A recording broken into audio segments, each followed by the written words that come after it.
Sivaya Nama Tiruchitrambalam. Hi there, it's me again, Lavanya. We usually start with this mantra, Sivaya Nama, whenever we are giving any divine speech. So let's start from today, which is going to be our finale session. The finale session, which is going to be verse number 53, is actually a Thanksgiving session.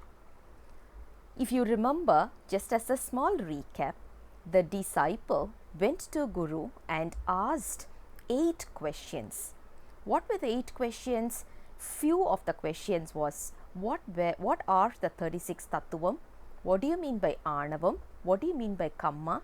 What do you mean by 5 syllable mantra? What do you mean by the cosmic dance? What do you mean by you? What do you mean by me? All these questions, and also what do you mean by getting realization? These were some of the questions that was put forth in front of the Guru. The Guru slowly and very precisely answered all the questions with contention. Now we are moving on to the final question. Rather, it's not a question, it is a Thanksgiving session. The disciple is thanking the Guru for answering all the questions. Let's look at the verse first. Vaazhnthen arutkadaley vatra pavakkadalil veelnthe alayamal mediniyil soolnthu vida vennai svedavana meigandanathane unmai tavapayanai utru. In this verse, the author of this book is mentioning the Guru's name. The Guru's name is Svedavana Perumal, which was his natural name, as in when he was that was the birth name that was given to him, and he was born in the place called as Nallur. It is one of the place in India, in Tamil Nadu, and the place is called as Nallur. Even today you see the temple, Nallur temple, which is for Meikantar itself. So even today you can go and visit that particular temple. Beautifully done temple, worth our visit, because we need to get a clarity, so we should go and get his blessings. Now this particular Guru is born in Nallur, and he has the birth name as Svedavana Perumal, and after initiation, getting his initiation from his Guru, he got the name Meiganda Devar.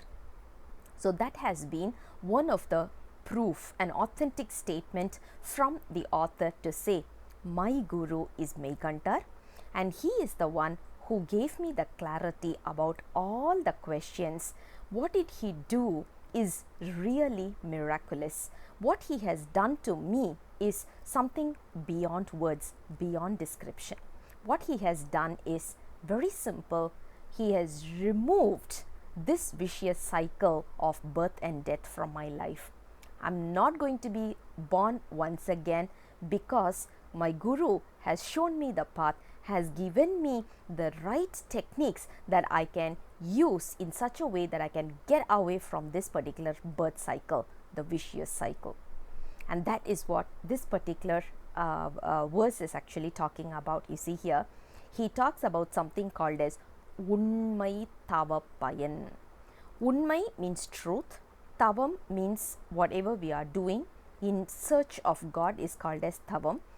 And we can't literally translate it to meditation, right? So it is basically whatever we do in order to achieve realization is called as Tavam. Now, there is something called as truth. So the next question is there something called as false? Is there something called as a myth? Because when you say reality, there must be something called as a myth, right?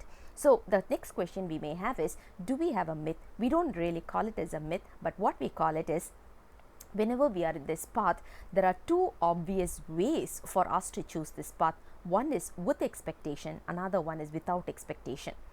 When I need money, when I need education, when I need a job, when I need a family, when I need a whatever, with an expectation, when I start worshipping God and when I start doing something with an expectation, that is called as something, the worship is called as Ubayam.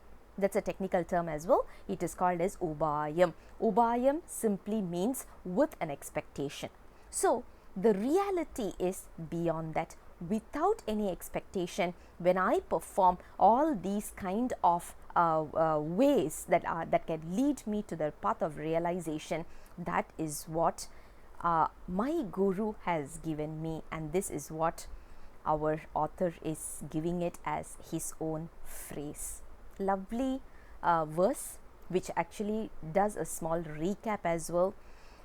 It also tells us that when we are in this path, we should get into this path without any expectation, and once we do that, we will also surely achieve the concept of realization in a jiffy. That is what our guru, our author, is also mentioning. With that, we are concluding this holy text, which is called as Unmai vilakkam. All the 54 verses have been completed, rather 54 recordings have been completed with 53 verses. We have to really thank the Almighty for giving His blessings and supporting us through this journey in discussing about this particular holy text. தென்னாடுடைய சிவனே போற்றி, எந்நாட்டவர்க்கும் இறைவா போற்றி, அண்ணாமலையம் அண்ணா போற்றி, கண்ணார் அமுதக் கடலே போற்றி. சிவ சிவ திருச்சிற்றம்பலம். This is the way how usually we conclude a speech. See you guys. Bye-bye.